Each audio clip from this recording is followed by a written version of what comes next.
This stroller appeared very ordinary. Even the mother, who sold it at a local flea market, had no idea that a huge secret was hidden inside. So when she found a buyer and traded it in for cash, she figured she would never see it again. But when the buyer returned to her one day, her life changed forever. Before we start, smash the like button and make sure to subscribe if you haven't, and hit that notification bell so that you won't miss any new stories. Megan shifted nervously from one foot to the other. Around her, the flea market buzzed with energy vendors shouting out deals. Megan tucked a loose strand of hair behind her ear and glanced at her modest booth, wondering if anyone would actually pause long enough to notice her today. Her small table was carefully arranged. Soft baby clothes folded neatly, rattles lined in a row, colorful books stacked evenly, but all her nerves circled back to one thing, the stroller she needed most to sell. Parked squarely in the center of her booth was the stroller, her so-called treasure. It was a vintage model, shining with polished chrome wheels and a white body that seemed to catch and throw the sunlight like glass. Megan had bought it secondhand years ago, completely charmed by its old-fashioned design. The stroller wasn't just a used item. To Megan, it carried a sense of history. She thought back to the frail, older woman who had sold it to her years earlier. "My mother pushed me in this," the woman had said with a small, proud smile, her wrinkled hands gliding across the worn fabric. Megan had cherished that idea. At the time, different generations tied together by something so simple. To her, it felt strangely magical. As the morning hours dragged forward, Megan realized the stroller's charm wasn't exactly translating into sales. Shoppers wandered through her booth, eyes scanning quickly over the piles of clothes and small toys. A few stopped, some picked up a rattle or thumbed through a children's book, but nobody so much as glanced at the stroller. Each minute under the sharp midday sun seemed to melt her confidence further, leaving her nerves stretched thin and fragile. She dragged the stroller into a brighter spot, tilting it slightly so the sunlight gleamed off the polished wheels. Maybe the price tag had scared people away? $200 was a lot to ask at a flea market, but Megan believed it was fair for something so unique. Just as Megan began folding baby clothes into a cardboard box, preparing herself for the disappointment of leaving with most items unsold, a figure appeared. A man, rugged and serious-looking, maybe in his late 30s, stepped purposefully toward her booth. His gaze was locked firmly on the stroller. The man approached quietly, crouching a little as he examined the stroller. His hand brushed the leather grip, then the smooth wheels, moving with the kind of attention that suggested familiarity. Megan's heart thumped faster as she watched him, curious yet unsettled. "Phillips, Co., right?" he asked calmly. Megan froze, caught completely off guard by that. Megan opened her mouth to respond but hesitated, unsure how convincing she sounded. Yeah." She managed finally, hoping she didn't come across as completely clueless. Truth was, she had never once heard of Phillips Co., but if the name meant something to him and helped sell the stroller, she wasn't going to complain. The man gave a small nod, then calmly reached into the back pocket of his jeans without another word. She watched in quiet surprise as he pulled out a thick leather wallet stuffed with neatly folded bills that looked fresh from the bank. Without pausing to ask for a discount or even suggest a lower price, he counted out the exact $200 she had written on the tag. Megan's fingers trembled faintly as she accepted the cash, relief mixing with unease at his decision to pay so quickly and without hesitation. With surprising gentleness, he lifted it by the handle and steered it smoothly across the uneven ground toward a battered pickup truck parked just a few booths down. Megan slipped the folded bills into her pocket and exhaled. Relief swept over her, easing the tightness that had settled in her shoulders for weeks. She packed up the last of her booth, folding baby clothes into boxes and stacking stuffed animals on top. The day had been long and hot, and all she wanted was a cold drink and a shower. Driving home, Megan finally let herself relax, but as she pulled into her driveway, a strange thought crept into her mind. The man's expression, the way he had secured the stroller, it all replayed sharply. Something had felt off. That evening passed in routine dinner, dishes, and a couple of hours in front of the television. By bedtime, the stroller barely crossed her mind. Sleep came fast. Just as dawn filtered in through the curtains, her phone rang sharply. Startled, Megan saw an unfamiliar number. She hesitated, then answered. "Hello?" she said, her voice thick with sleep. A furious voice exploded on the other end. "Why did you sell me this thing?" The outburst jolted her upright. She recognized the voice, the same man from the market, but now laced with panic and rage. Megan's skin prickled. "You knew what was inside it!" he shouted. Megan's heart pounded. "What are you talking about?" she asked. He didn't stop. His voice grew frantic, tumbling over itself, fragmented and angry. She sat frozen, overwhelmed by a flood of accusations. Her stomach twisted as each word crashed into her. Finally, she ended the call. The screen went dark, but his voice echoed in her mind. What had he discovered? And why blame her? Her hands were clammy. She tried to explain it away, maybe mold or a broken part, maybe he was unstable. But none of those excuses matched the fury she'd heard. Something deeper, colder, settled in her chest. She knew one thing for certain: this was far from over. Moving like a robot, Megan forced herself through her morning routine: coffee, shower, clothes. An hour later, she stood by the front window, sipping cold coffee. Then, a battered pickup truck pulled up across from her house. Her stomach dropped. It was him. She ducked behind the curtain, heart pounding. Before she could react, the doorbell rang again and again, sharp and urgent. Her body froze in fear, unable to move.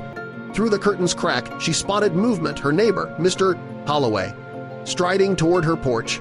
His calm presence gave her a flicker of hope. He confronted the man. "What do you think you're doing?" he demanded. The buyer turned sharply. Megan's pulse raced. Would he lash out? "I bought something from her," the man snapped. "There's something wrong with it." She knew. Mr. Holloway didn't flinch. "Maybe explain yourself before frightening people." Curiosity edged out Megan's fear. She eased the door open slightly. The man turned toward the sound, his expression shifting anger, giving way to something closer to desperation. "Please," he said, "you have to help me understand what I found." She hesitated, then looked. To Mr. Holloway, who gave a calm nod. It gave her enough courage to speak. "What exactly did you find?" she asked. "Robert," he said quickly, motioning to the pickup truck. Megan followed his gesture. Her old white stroller sat under a tarp in the truck bed. Her stomach clenched. She thought it was behind her. Clearly, it wasn't. Robert agreed, without hesitation. Inside, they moved carefully into the living room. Mr. Holloway stayed slightly ahead, his presence a quiet shield. Robert placed the stroller gently on the rug, handling it with eerie precision. Robert knelt beside the stroller, resting a hand on it. The panel groaned as it shifted, revealing a narrow space inside the stroller's frame. Megan's throat went dry. She had used that stroller for years and never noticed anything strange. Then, with effort, he pulled out a faded duffel bag, cracked canvas, worn with age. He placed it on the coffee table. After a brief pause, he unzipped it slowly. Then, they saw it. Stacks of bundled cash, hundreds, 50s, 20s, layered neatly, bound with brittle rubber bands. Megan's mind reeled. It looked like tens of thousands of dollars. This wasn't some old keepsake. It felt unreal. "I didn't know," she whispered, stumbling back. "I had no idea." Panic surged through her. Mr. Holloway motioned for her to stay calm. Robert, still stunned, nodded slowly. "I believe you," he said quietly. But he looked shaken. "Still, this doesn't feel right." Mr. Holloway's voice broke the silence. "We need to call someone, the police, maybe." The thought made Megan's stomach twist, but she couldn't deny it. Money like this meant danger. Megan clung to the thought. Her mind jumped to Beth, the frail woman who'd sold her the stroller years ago.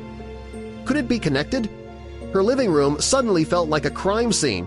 While Robert and Mr. Holloway exchanged tense whispers, Megan grabbed her phone and dialed the only lead she had. A woman answered. "Sunset Grove Nursing Home, this is Louise." Megan blinked. "A nursing home?" When she asked for Beth, the woman's voice softened. "Beth lives here, but she can't take calls anymore. I'm her nurse. Who's calling?" "I'm Megan. I bought something from Beth years ago. I need to speak with her." A pause, then. "We know your name. Can you come in today?" Megan's stomach dropped. They were expecting her. She quickly explained to the others, and they insisted on coming too. As Robert's truck pulled away from the curb, Megan clutched her seatbelt, bracing for what lay ahead. The nursing home came into view: brick walls, tidy lawns, peaceful trees. Inside, the scent of lemon polish mixed with something sterile. Megan gave her name at the front desk. Within minutes, Louise appeared, expression unreadable. "Come with me, please," she said. As they walked, Louise spoke softly. Beth's memory comes and goes. Some days she's sharp, others less so." Megan nodded, guilt weighing heavily on her. She should have visited long ago, but there was no turning back now. "Come in," came a frail voice.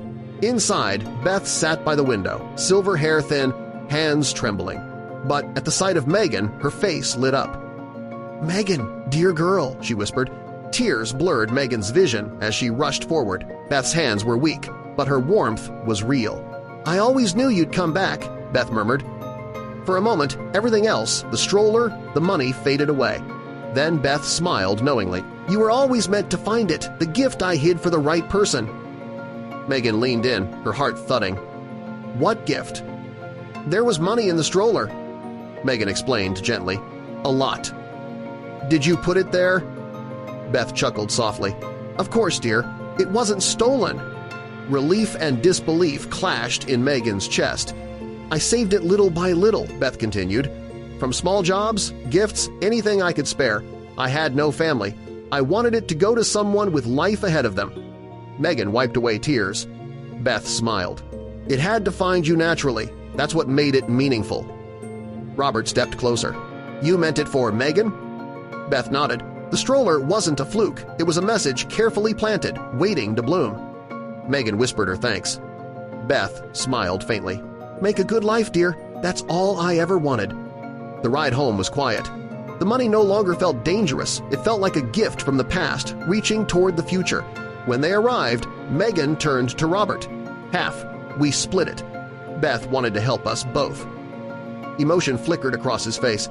Together, they unloaded the stroller gently, leaving the duffel bag tucked away. Inside, over coffee, they made plans.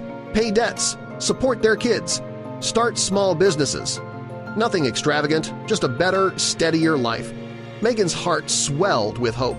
In the days that followed, Mr. Holloway became a constant presence, helping with repairs, sharing meals. His quiet kindness anchored their little corner of the world. Megan realized true wealth wasn't hidden in duffel bags, it was in people who stood by you. Then, one peaceful spring morning, Megan found Beth sleeping by the window, a gentle smile on her lips. Louise stood nearby, quiet and knowing. Megan sat beside her, grateful. So much had changed, she wasn't surviving anymore. She was living with purpose. The stroller stayed in her garage, clean and polished. Not a relic, but a symbol waiting for the day she might pass it on to her own son. Later, Robert suggested starting a scholarship in Beth's name. Megan agreed. Writing the first check for the Bethany Collins Hope Scholarship felt like a circle closing. That autumn evening, as her son's laughter echoed from the yard, Megan looked to the stars and whispered thanks. Beth's gift had become a legacy.